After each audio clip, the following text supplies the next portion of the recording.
안녕하세요. 책을 삼킨 TV의 하성란입니다.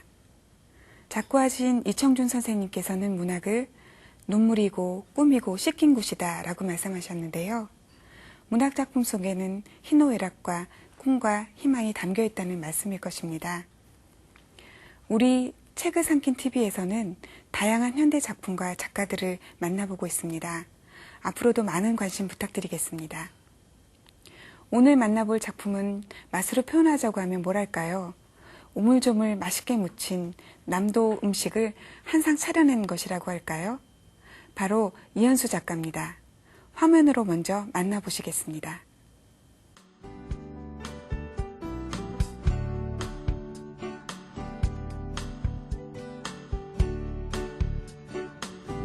많은 문인들에게 새로운 영감과 창작의 산실이 되고 있는 토지문화관. 지금 이곳에서 그녀가 새로운 얘기거리를 준비하고 있습니다. 흡입력 강한 이야기와 감칠맛 나는 문체로 독자를 사로잡고 있는 그녀는 작가 이현수입니다.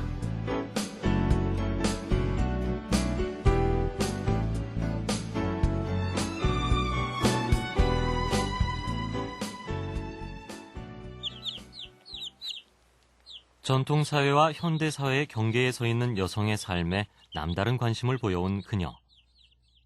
자칫 어둡고 어려울 수 있는 내용을 특유의 찰진 입담으로 풀어냅니다. 두 번째 장편소설 신기생전은 그녀만의 이야기 방식으로 사라져가는 기방문화의 본 모습을 차분하게 설명합니다. 뿐만 아니라 다양한 인간 군상의 현실을 보여주고 있는데요.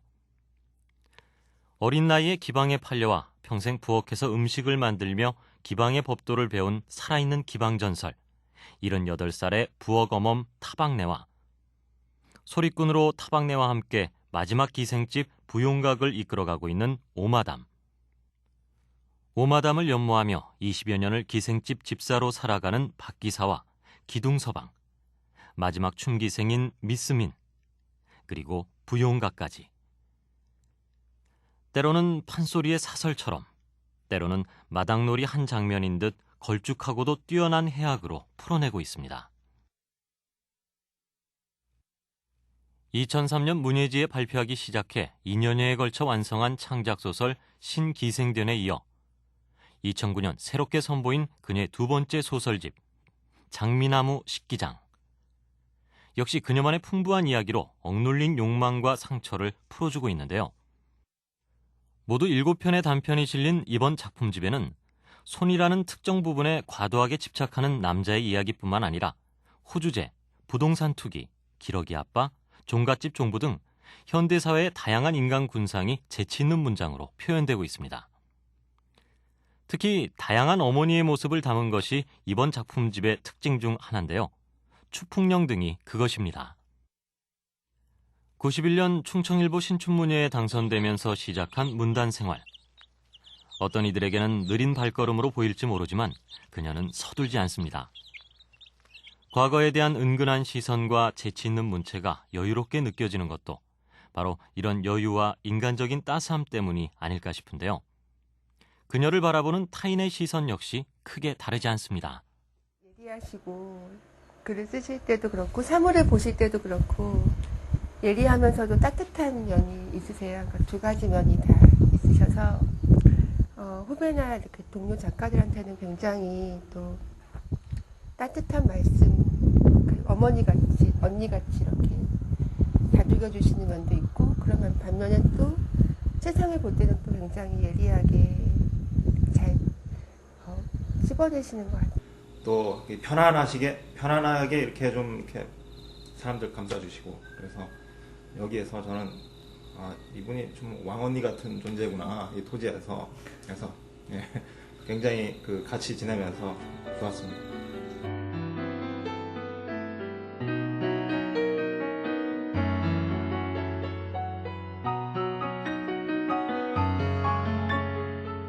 특유의 푸근함으로 무겁고 고단한 삶을 유쾌하게 풀어내는 소설가 이현수. 이 시대가 원하는 이야기꾼인 그녀를 지금 만나봅니다.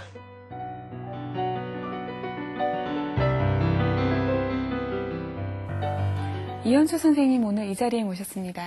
안녕하세요. 안녕하세요. 네, 평소에는 언니 동생으로 지내는 사이인데 예, 오늘 자리가 자리인 만큼 평소에 못했던 말들을 제가 꼭 하고 넘어가도록 하겠습니다.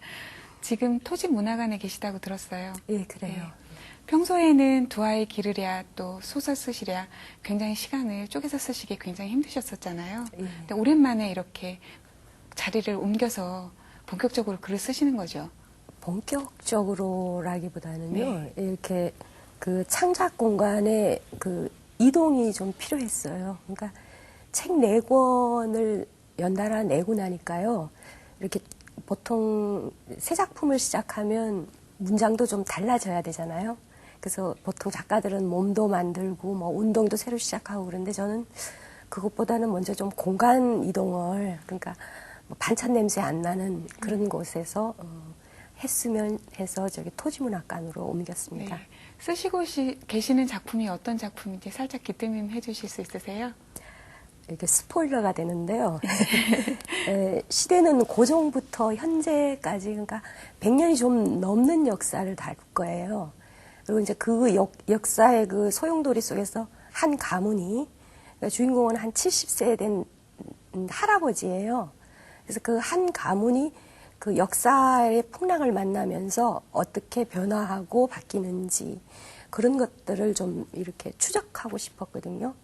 그래서 가장 좀 힘든 게, 그러니까 70세 할아버지의 내면, 그리고 이번엔 좀 악인을 그리고 싶어요.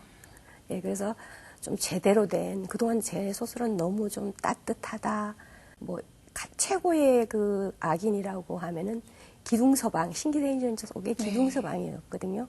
근데 그 기둥서방도 좀 귀엽다 그래요. 그래서 좀 제대로 된 악인을 그려보고 싶어요. 고종 이후라고 하면 예. 우리의 그 격동기 그 시절을 예, 예. 고스란히 담아낼 예, 수 예. 있겠군요. 예, 예. 그러면 그런 자료들은 다 어디서 찾으시는지요? 그러니까 도서관을 주로 많이 이용하고요. 지금 뭐 자료가 없어서 못 쓰고 그러지는 않는 것 같아요. 그리고 뭐 인터넷도 굉장히 발달돼 있고, 그래서 자료는 제가 첫 소설을 쓰기 시작할 때보다는 훨씬 편하게 찾고 있어요. 네. 그 자료 같은 것도 맨 처음엔 찾기가 힘들지만 예, 예. 나중에 또 요령도 많이 생기게 되죠. 예, 자꾸 추적해 네. 들어가다 보면 예.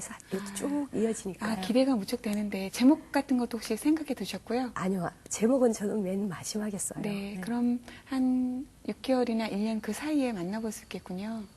저는 굉장히 천천히 쓰잖아요. 네. 아시잖아요. 네. 얼마 전에 제가 전철을 타고 장거리로 이동하는 중에 제 앞에 계신 어떤 초로의 남자분이 사람이 많은 틈에도 불구하고 책 한 권을 놓지 않고 계속 읽고 있는 걸 봤는데 예. 그게 바로 신기생전이었습니다. 아, 그렇습니까? 예, 얼마나 행복한 작가일까라는 생각을 했었는데요.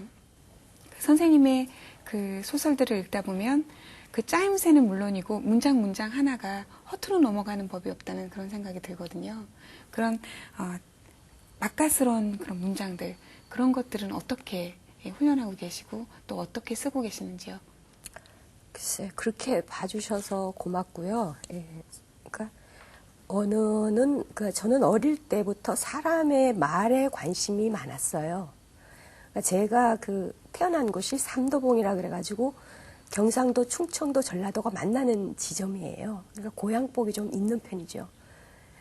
그러니까 각 도 사투리를 다 들을 수가 있었어요. 그러니까 어린 마음에는 굉장히 이상하지 않겠어요? 저쪽에서 전라도 사투리 하면 이쪽에서 경상도 사투리 하고 좀 예민한 촉수를 가졌다고나 할까요?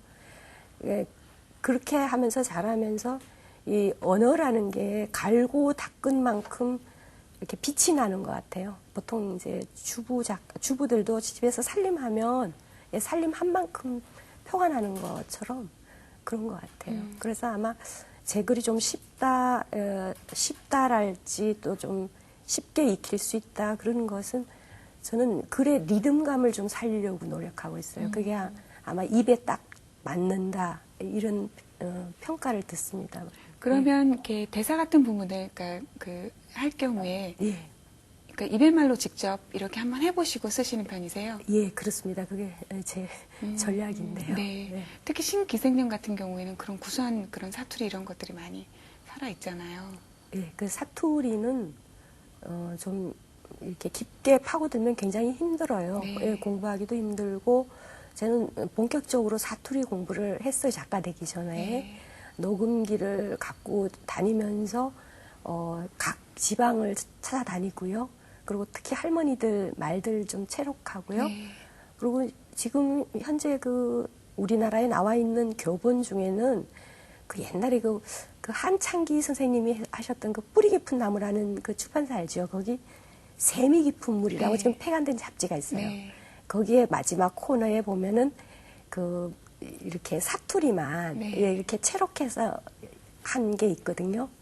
근데 우리 지금 그 이후로 책들이 그런 류의 책들이 굉장히 많이 나오는데 제가 알기로 그게 가장 적확한 사투리 교본이에요. 네. 아, 저도 한때 재밌게 읽었고, 저도 녹음기를 들고 네. 그 지방의 다방을 다니자라고 이문구 선생님의 조언을 받아서 그렇게 생각을 했었는데 생각에서만 머물고 말았거든요. 예. 예, 그럼 또 습작기도 기신 만큼 약간의 무명의 시절도 있으셨죠? 약간이 아니고 아주 오래됐죠. 예. 무명을 오래 이렇게 겪은 작가들은 조금 예, 표시가 좀 난다고 할까요?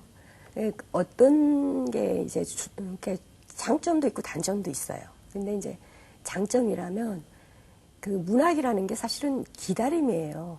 예, 그 기다리는 걸 못하는 사람은 제 생각에는 좋은 작가가 될 수 없다고 생각을 해요. 그래서 그러니까 이게 참 만만한 게 아니구나 하는 것을 처음부터 혹독하게 겪었고, 제가 이제 본격적으로 좀 독자를, 그러니까 저의 애독자를 갖게 된 책이 신기생견이거든요. 근데 이제 이렇게 인터뷰나 이런 걸 하면, 죄송합니다. 인터뷰나 이런 걸 하면 보통 그 작가의 말이 굉장히 강렬한가 봐요. 그래서 어떻게 해서 이 소재가 저한테 찾아왔느냐. 근데 사실 이 처음부터 기생을 쓰려고 했던 것은 아니에요. 처음부터 기생을 쓰려고 했던 건 아니고, 그러니까 책도 저는 오감에 대해서 쓰고 싶어서 처음에 보고 들리고 느끼고 만지고 이렇게 문자가 그렇게 좀 살아날 수 있는 어떤 방법이 있지는 않을까 그런 생각을 했거든요. 그래서 그렇게 하다 보니까 소리와 춤 같은 것을 좀 본격적으로 써보고 싶었어요. 근데 그 소리와 춤을 쓸 수 있는 것은 기생이란 소재밖에는 없더라고요. 예. 그래서 기생을 택하게 됐습니다. 그 신기생견을 발표했을 때만 해도 대단했었죠.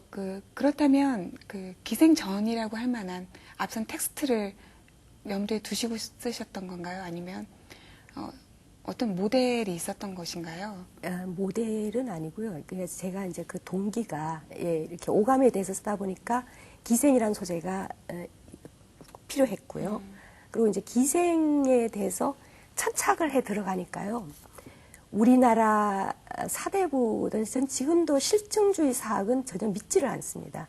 사대부들의 기록이 하나도 없습니다. 기생에 대해서는 거의 전무해요. 아마 많은 학자분들도 그러리라 이렇게 그 가상으로 생각을 하는 거거든요.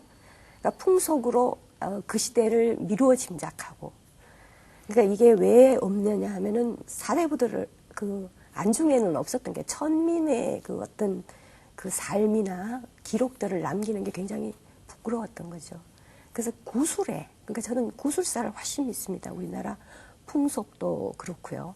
그러니까 그 할머니들이 오래전부터 내려오는 그런 구술에는 구술로 책 읽어보면요. 그 시대의 풍속들이 굉장히 정확하게 살아 있습니다. 그 전통적인 방식으로 살아가는 기방 이야기지만 전통적인 기생 이야기는 다르고 있지 않죠. 예. 네. 그럼 현대 사회의 어떤 문제를 염두에 두고? 그러니까 저는 이걸 쓸 때 신기생전 이러면 그 새로운 기생 이야기예요. 그러니까 새로운 기생. 그래서 일부러 견이라고 표현했습니다. 그러니까 견 속에는 옛것에 대한 존중이 들어있어요. 그러니까 전이라고 하지 않고 일부러 견이라고 살렸었거든요. 그래서 기생에 대한 관념을 좀 바꿔보고 싶었어요. 그러니까 우리가 보통 알고 있는 기생, 너무나 쉽게 다 알고 있지만 사실은 아무도 모릅니다. 예, 잘 모르고. 그래서 기생에 대한 관념을 좀 바꿔보고 싶었어요. 그러니까 이 소설을 쓰면서 보니까 일본에는 게이샤 문화가 그렇게 막 자랑스럽게, 예, 크게 벌리잖아요. 근데 우리나라는 기생이었던 분을 일부러 찾아가서 취재를 하려면요, 숨겨요. 그러니까 기생이 없어요, 아무도. 예. 분명히 자신의 그 전업이었는데, 그렇게 부끄러운 거예요. 그래서 사실, 예, 그 기생을 아마 앞으로 쓰실 분 계시면 굉장히 어려울 겁니다. 예. 말씀을 듣다 보니까 이제 일본에서 만났던 한 게이샤가 생각이 나는데 아이를 둔 애기 엄마였어요. 예, 그럼에도 불구하고 자신의 일이기 때문에 떳떳하게 나와서 자신의 본분을 다 하고 있는 모습이 굉장히 아름다웠었는데요. 아무래도 우리나라의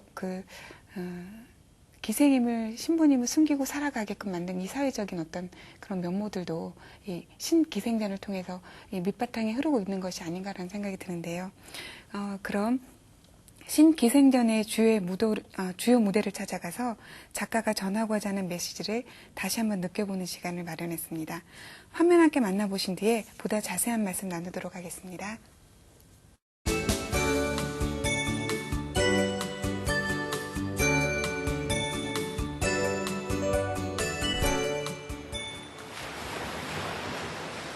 대규모 간척지와 일제시대 전국 최대 규모의 수탈항으로 이름을 떨친 이곳은 전라북도 군산. 이미 100년 전에 오늘날 대도시의 모습을 갖춰놓았던 군산은 지금도 근대 개항기의 모습을 고스란히 담고 있어 근대와 현대가 공존하는 도시입니다. 소설 신기생전은 바로 이런 영역의 세월을 견뎌낸 군산에서 펼쳐집니다. 일제강점기 때 외인들이 쌀을 수탈해 가던 관문 항구에 서서 하루꼬는 연방 눈물을 찍어냈다. 영광이 아닌 상처 또한 역사이며 처절했던 삶에 깃든 소중한 가치를 되살리고픈 작가는 이곳에 부용각이라는 가상의 기생집을 세웁니다. 부르는 노래는 현대요, 가르치는 방식은 옛 방식이다. 과거와 현재가 분리되지 않고 뒤죽박죽 섞인 채로 공존하는 부용각. 신기생전의 주요 무대인 부용각은 기생의 문화를 유지시켜주는 전통의 공간입니다. 동시에 기생에 대한 편견을 깨고자 하는 작가의 의도가 담긴 창조적 공간이기도 한데요. 부용각의 외형은 창덕궁 부용정을 모델로 탄생했습니다. 작가 이연수는 전통적인 기생의 삶에 주목하지 않는 대신 과거와 현재가 뒤섞인 신기생의 삶에 관심을 쏟고 있는데요. 그녀가 창조적 공간을 만들어낸 것도 이 때문입니다. 신기생들의 생활 공간인 부용각. 이 가상의 기생집은 가까스로 그 흔적을 유지하고 있는 마지막 기생을 통해 한 많고 사연 많은 그들의 인생 유전과 기방문화에 가려진 진실을 들춰내고 있습니다. 일제에 의해 교묘하고도 철저하게 성적 욕망의 대상으로 왜곡된 기생. 뿐만 아니라 식민지 근대화에서 반드시 제거해야 할 전근대적인 유산으로 버려진 채 남성과 근대라는 이중의 억압을 받은 그녀들을 작가는 부용각이라는 공간을 통해 되살리고자 합니다. 신기생대어는 평소 이제 잡지에 연작으로 발표했던 소설들이 예. 묶였습니다. 그래서 이제 띄엄띄엄 읽기도 하고 책에 나와서 이제 한데 합쳐서 읽기도 했었는데 기생이란 집단 속에 5만 가지 군상들이 다 복합적으로 어울려져 있다는 생각이 드는데요. 거기에서 이제 부엌 어멈도 나오고 오만담도 나오고요. 그 인물들 하나하나가 갖고 있는 성격들이 굉장히 강하고 대조적이기도 하고 혼자서 빛을 발하기도 하고 서로 어우러지기도 하는데요. 그런 각각의 인물들을 독자들이 어떻게 바라봤으면 좋을까 하는 그런 마음을 있으셨을까요? 예, 그 인물들은 이제 타박내는 타박내대로, 오마담은 오마담대로, 기둥서방은 기둥서방대로 저는 그 인물을 창조할 적에 한 인간의 내면에 다 그 같은 캐릭터를 다 갖고 있다고 생각을 해요. 보통 소설은 인간학이라고 그러잖아요. 그러니까 한 인간의 이면에 어떤 공것을 바라는 사기꾼의 기질도 있고 또 그 욕을 하고 싶은 욕쟁이 타박내 같은 기질도 있고 한정없이 베풀기만 하는 오마당 같은 기질, 또 굉장히 당차고 똑똑한 그 신기생, 미스민 같은 그런 기질들을 다 갖고 있다고 봐요. 그래서 그게 각 챕터로 나눠져 있지만 한 인간의 이야기고요. 삶의 그게 꼭 기방이 아니고 딴 한 가정의 얘기라고 이렇게 떼어놔도 되죠, 그죠? 그래서 여러 각도로 읽힐 수 있는 책이라고 생각합니다. 그 여러 인물들 속에서 그 선배하고 가장 그러니까 선배라고 하게 되는데 부엌검염의 잔소리 속에서 선생님의 어떤 그런 가장 모습들이 닮았죠? 닮았다는 느낌이 들어요. 제가 지향하고 있는 네. 그런 할머니가 되고 싶어요. 네. 사실 기생에 관한 얘기는 아주 조금씩 드라마나 영화를 통해서 나왔었죠. 그때마다 이제 그냥 어떤 재미를 주는 지나가는 소재로밖에 쓰지 않았죠. 그래서 오히려 기생에 관한 이런 본격적인 문학이 나왔기 때문에 굉장히 신선했었어요. 아, 그렇습니까? 책을 내시길 때까지 어려움이 적지 않으셨을 것 같아요. 아까 구술 문화에도 또 의존하셔야 됐었고요. 그리고 또 가장 그 소재에 대한 그 당혹스러움. 그러니까 이게 잘못 쓰면 그 대중 통속 소설이 될 수도 있는 기생이 굉장히 위험하잖아요. 이 소재 자체가. 기생은 일단 기본적으로 쓸쓸하고 사랑에는 패배할 수밖에 없는 운명을 가지고 있고 또 누군가의 쾌락을 위해 쓰이다가 버려지는 그런 존재잖아요. 그래서 이거 쓸 때 굉장히 좀 신경을 많이 썼습니다. 그런 위험성 같은 것을 많이 내포하고 있기 때문에요. 어쩔 수 없이 글을 쓰게 되면서 기생에 관한 어떤 애청이나 애착 같은 것이 많이 생겼을 것 같은데요. 우리가 생각하고 있던 기생, 우리가 가지고 있는 그런 나쁜 것들 있잖아요. 그런 것 선입견들을 깨뜨릴 수 있는 뭔가 다른 면모들을 발견하셨을 것 같아요. 그러니까 기생은 예인이에요. 그러니까 지금으로 치면 그 한국종합예술학교 같은 그런 권본에서 굉장히 그 3년 동안 공부를 해요. 그래서 그 한 예인으로서 모든 것을 갖춥니다. 시서화를 배우고 삼강오륜부터 그들의 그 학습서가 있어요. 그래서 거기서 혹독하게 하고 또 그 기생 속에서도 또 신분이 있어요. 제도가. 그러니까 그 1패기생, 2패기생 이렇게 나누듯이요. 가장 그 가무가 출중한 기생은 또 대표 기생으로, 그렇게 뭐 옛날로 치면 황진이 같은 어떤 그 계급이에요. 보니까 기생도 오래 들다 보니까요. 그러니까 일단 몸을 판다는 거 제외하면 오늘의 그 예술인이죠. 그게 저는 굉장히 쓸쓸했어요. 바로 그 쓸쓸함 속에서 문학적인 코드를 꺼집어내신 거군요. 그리고 기생은 어차피 그러니까 그 어떤 세속적인 성공은 할 수가 없잖아요. 한번 생각을 해보세요. 어떤 식으로 해도 그들의 예술을 굉장히 그 시절에 눈이 밝은 사대부가 있어서 알아줬다 하더라도 그것이 물론 황진이나 부용, 매창 같은 기생은 남아 있지만 지금 그거는 후에 평가가 된 거잖아요. 그 시절에는 그냥 뭐 아녀자의 어떤 글짓기 같이 그렇게 낮게 평가되지 않았겠습니까? 흥미 위주, 이야기거리를 위한 존재가 아니라 삶의 애환을 지닌 존재로서의 기생, 어떻게 이해하는 것이 좋을지 화면에 담아봤습니다. 기생이라는 존재는 어떻게 보면은 이제 종합예술인 그리고 문화를 전수하는 또 문화의 어떤 가치를 보존하는 또 전승하는 상당히 중요한 역할을 하고 있는 사람들이다. 이렇게 정리하면 어떨까요? 그러니까 이중의 억압을 당하는 셈입니다. 일본 제국의 남성에 의해서 차별되고 두 번째는 식민지 근대에 의해서 예속되는 마치 그 기생이라는 것이 봉건성의 대표인 것이냐. 그러니까 이게 철저하게 당시 기생을 억압하고 있었던 두 가지의 식민지 제국의 문화 논리라는 것이죠.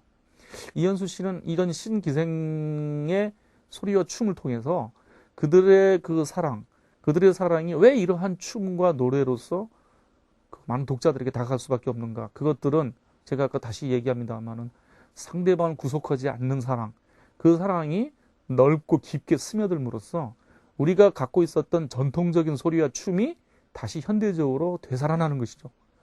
그런 의미에서 보면은 이 소설이 오늘날 우리들에게 기생이 갖고 있었던 왜곡된 모습도 다시 찾아주고, 그리고 현대사회에서 기생을 어떻게 우리가 다시 재평가해야 될 것인가, 그런 부분에 대한 어떤 일침을 놓는 상당히 중요한 몫을 하는 것 같습니다.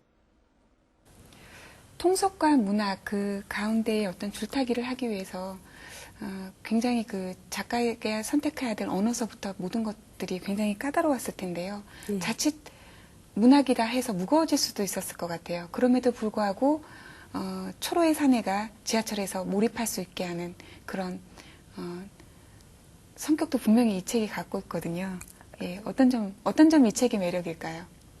그걸 저한테 물으시면 저는 제 글에 대한 나르시시즘이 거의 없는 편에 상당히 그리고 좀 뭐라 그럴까, 이게 장점일 수도 있고 단점일 수도 있어요. 작가가 자기 글에 잘 빠지지 못한다는 거. 근데 이 아마 신기생전은 그 이렇게 요리나 그 춤, 소리 이런 것들을 좀 보이는 것처럼 써서 그러지 않을까 싶어요. 예, 그리고 이제 제가 아까 말씀드렸다시피 리듬감. 예, 그래서 또 문어체가 아닌 구어체가 많이 나오고요. 그러면 그게 우리 보통 입말이라 그러잖아요. 그리고 여기서 또 입심, 예, 그 타박내의 욕 같은 거, 그게 굉장히 좀, 어떤 평론가는 정겹게 표현됐다고 그렇게 말씀들을 하시는데 아마 그거 탓이 아닐까. 예, 저에게는 상당히 과찬으로 들립니다.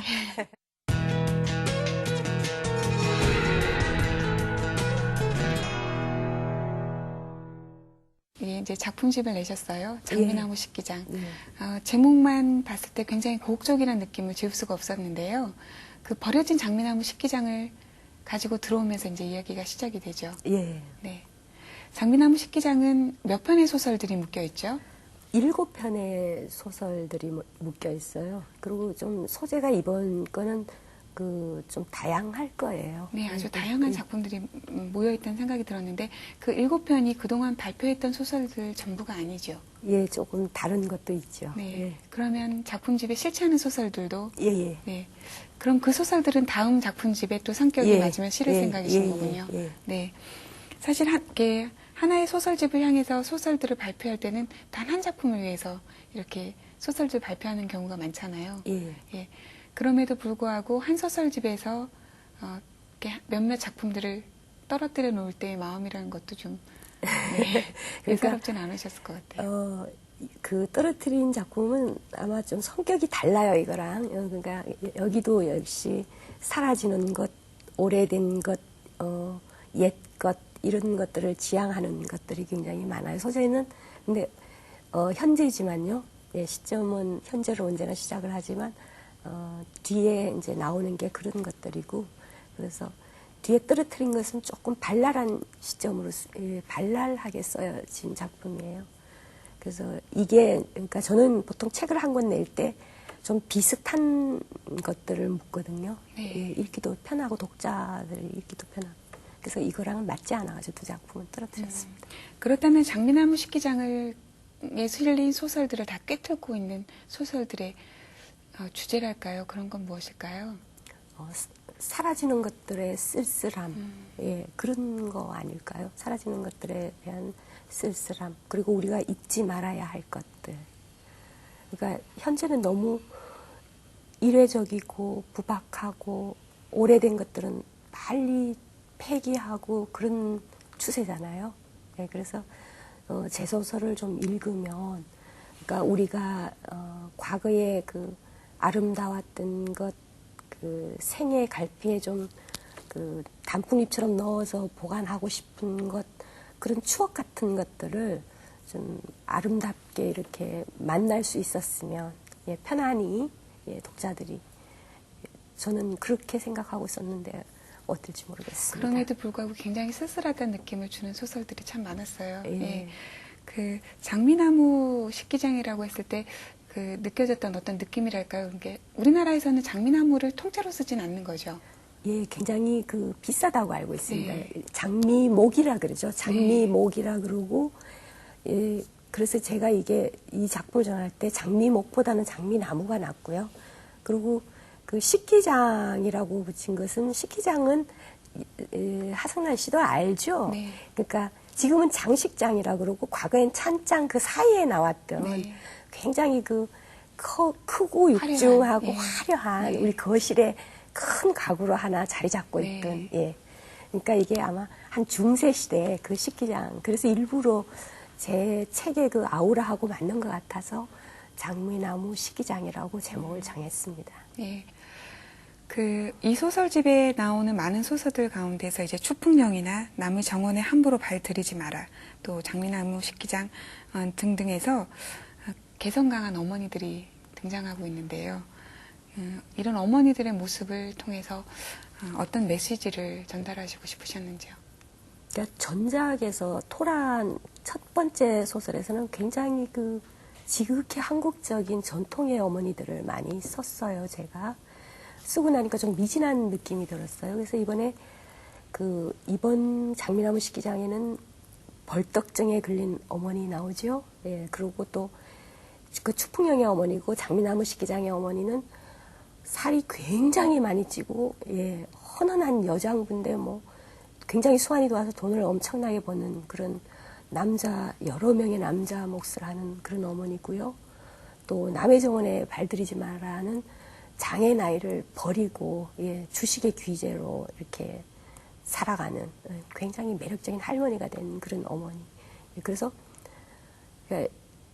좀 그 초인적인 어머니를 그리고 싶었어요. 그러니까 일반적인 그 흔히 볼 수 있는 그런 어머니가 아니고, 그러니까 모성 속에는 굉장히 그 초인적인, 예, 아시죠? 네. 애를 키워봐서. 예, 그런 힘이 있는 것 같아요. 그래서 그러니까 문학적으로, 예, 표현하기 위해서 그렇게 썼는데요. 그러니까 보통의 어머니들은 다 그런 초인적인 힘을 갖고 있습니다. 예. 초인적인 어머니 너무 힘들어요. 그거 하기 너무 힘든데요. 네. 그렇다면 이현수 선생님은 예, 어떤 어머니세요? 보통 이제 작가가 어머니라고 그러면 일반적으로 생각하기에는 굉장히 지성적이고 현명한 어머니일 것이다라고 생각을 하는데요. 저는 좀 그런 거랑은 거리가 멀고요. 뭐 아들이랑 축구도 같이 하고 단지 좀 따뜻할 거예요. 네. 좀 절절 맨다고 하면 그게 가장 솔직한 건데. 소설 속에 등장하는 초인적인 어머니들 가운데 또 어떻게 싫어하는 모습의 어머니도 어쩔 수 없이 그리게 되잖아요. 예. 우리 속에는 아까 말씀하셨듯이 지금 쓰고 계시는 소설처럼 선인의 모습과 정반대의 예, 내가 정말 언제 예. 이런 모습이 될지 몰라서 눌러놓고 있는 예. 터져 나오지 않기만을 바라는 악인의 모습이 있듯이요. 문학을 통해서 악인의 모습을 우리는 그려낼 수 있지만 현실에서는 결코 그렇게 돼서는 안 되는 이 악몽일 수밖에 없는데, 그렇다면 이 수많은 어머니들 중에서 결코 이런 어머니만은 되지 말아야지 하는 어머니도 있으실 것 같아요. 장미나무 식기장 속에 나오는 어머니 중에는 그래도 그 남의 정원에 발들이지 마라의 그 개봉동 빠가사리. 네, 예, 예. 그 본인도 힘들고요. 예. 그 어머니가 돼보지 않았기 때문에 단언은 할 수 없어요. 누구든 그 삶을 대신 살아줄 수는 없는 거니까. 본인만 알고 있지만 우리가 이제 평가하는 것은 지극히 객관적인 입장에서 보면 그 삶은 살고 싶지 않다. 예. 너무 힘들고 본인이 일단 너무 고통스럽고, 예. 주변도 고통스럽고. 사담이긴 하지만 이제 언젠가 기사에서 자기가 낳은 아기를 유기한 그런 어머니의 기사가 떴어요. 근데 저는 화가 나서 어떻게 엄마가 저럴 수 있냐고 했는데, 저보다 더 어머니이셨던 어머니는 오죽했으면 저렇겠느냐고 이렇게 변호하시는 걸 봤는데요. 그것도 바로 시간의 힘이 아닌가라는 생각이 듭니다. 지금 말씀하신 것 중에 아주 개성적인 인물, 재미있는 인물, 그래서 저는 그걸 입의 말로 계속 내뱉어 보았는데요. 개봉동 빠가사리요. 예. 네, 안 읽어보신 분들을 위해서 그 캐릭터에 대해서 잠깐 소개시켜 주실 수 있는지요? 예, 그 개봉동 빠가사리는 주식을 하는 할머니예요. 예, 할머니고 자기 딸 그 벙어리 어머니가 있어요. 그래서 그게 굉장한 어떤 결핍감, 콤플렉스 이런 걸 가지고 자라다가 딸이 귀가 내딸린 그 장애아를 낳아요. 장애아를 낳아서 이제 그 아이를 버리는 거죠. 버리고 그 돈을 벌기 위해서 굉장히 악착스럽게 뭐 미제 물건 장수부터 어음 할인까지 합니다. 그래서 성공을 하고 그리고 이제 죽죠. 예, 그리고 그것을 아이에게 물려주는데 이제 되고 싶진 않지만 저는 그 이면을 봐요. 그 슬픔이랄지 그러니까 벙어리 어머니만 아니었으면 아마 그렇게 버리지는 않았을 텐데요. 그러니까 우리는 어떤 문학 작품을 읽거나 영화를 보거나 한 인간을 만날 때 그 인간에 대해서 속단은 안 했으면 좋겠습니다. 그러니까 우리가 대신 살아보는 게 아니거든요. 그래서 그 무거움, 깊이, 고통은 공감은 못하는 거거든요. 예, 그래서 네. 예, 속단은 할 수 없지만 예, 속단하면 안 된다라고 예, 저는 생각합니다. 네. 방금 말씀해 주신 남의 정원에 함부로 발을 들이지 마라라는 부분에서도요. 아이를 낳았는데 그 아이에게 귀가 넷이나 달려 있어요. 이런 그 비현실적이고 일상적이지 않은 일이 일어남에도 불구하고 의외로 예, 주인공들은 무덤덤하달까요? 자기의 삶을 그냥 받아들인다고나 할까요? 이런 사람들이 있을 수 있나요? 글쎄요, 그게, 좀 깊이 들어가지 않아서 그럴까요? 그게 저의 뭐 성격이나 정체성하고도 좀 그런 작가가 산 만큼 쓴다고 하잖아요. 네. 좀 무덤덤한 편이거든요, 보기보다. 그거랑 좀 닮은 거 아닌가 싶기도 해요. 네. 이제 작가의 모습을 말씀하셨습니다만 난징의 아침에서 예. 절반이 이제 자전적인 소설이다라고 말씀하셨어요. 네, 소설 속에 등장하는 선생님의 모습은 어떤 것일까요? 거기 그 주인공으로 풀어간 그 주원이라는 그 주인공 시점이 있는데요. 예, 그걸 저로 보면 됩니다. 그러니까 젊은 날에는 그때는 아마 제가 이런 류의 그 옛것, 오래된 것, 이런 류의 소설을 쓰리라고는 아무도 생각을 하지 않았을 거예요. 그때 그 초현실주의 문학이라고 해가지고 그 르네상스 이후에 태어난 그 새로운 사조예요. 근데 20대가 원래 그런 때잖아요.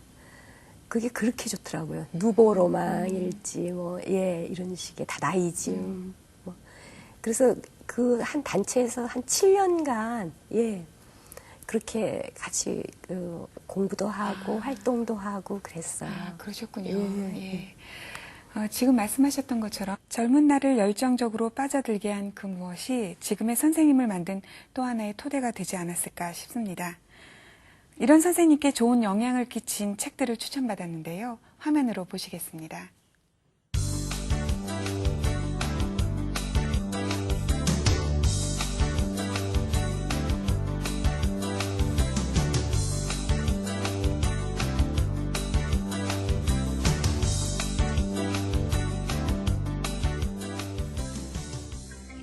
아무래도 문학을 영화하고 비교하지 않을 수가 없는데요. 영화 관람은 정말 손쉽게 해서 100만이 넘어가고 막 이러잖아요. 예. 그럴 때는 이제는 서글픔도 느끼진 않습니다만. 그럼에도 불구하고 신기생전은 정말 영화의 한 대목처럼 잘 익히는 부분도 있어요. 그러니까 문학과 어떤 대중성이라고 하면 좀 신뢰가 되는 말씀일까요? 그런 것들이 잘 만났다는 그런 생각이 들기도 했습니다. 영화 관람은 쉽게 하지만 독서는 어렵게 생각하는 분들한테 이런 조언 하실 말씀이 있으신지요? 제 경우를 보면 이렇게 지금 거의 젊은이들 제 아이부터 좀 책을 안 읽어요. 그래서 그러니까 어려운 책을 주지 말고 이렇게 만화도 좋고 로맨스 소설도 좋아요. 그러니까 뭐든지 일단 처음에 시작할 때는 재밌는 책을 본인이 좋아하는 뭐 무협지도 좋고요. 그렇게 처음부터 책에 재미를 붙여놓으면 이게 영화에 되겠습니까? 음악이 되겠습니까? 예. 네, 토지문화관에서 나오신 거죠. 예. 정말 감사드립니다. 이렇게 글 쓰는 도중에 나오시기 쉽지 않은데요. 예. 그러면 끝으로 낭독을 좀 부탁드리겠습니다. 네. 이현수 작가님의 낭독을 끝으로 저희도 인사드리겠습니다. 안녕히 계십시오. 이 사람아, 땅 위의 사랑이란 그런 것이지. 영화나 소설 속에서처럼 리얼리티가 심각하게 결여될 때만 사랑은 그 이름값으로 간신히 아름답네. 자네도 아다시피 사랑은 시작이 퍽이나 중요하다네. 어떤 방식으로 시작하는가에 따라 사랑의 형태가 결정져진다면 그러함에 나는 사랑한다고 말할 기회를 영원히 잃어버린 셈이네. 놓쳐버린 꼴이지. 오마담의 손님으로 당당하게 부용각에 들어서지 못한 것이 천추의 한이 되고 말았네. 능소와의 주홍빛에 홀린 것이 문제였네. 그것은 덫이었네. 내 사랑은 시작부터 그렇게 혹독해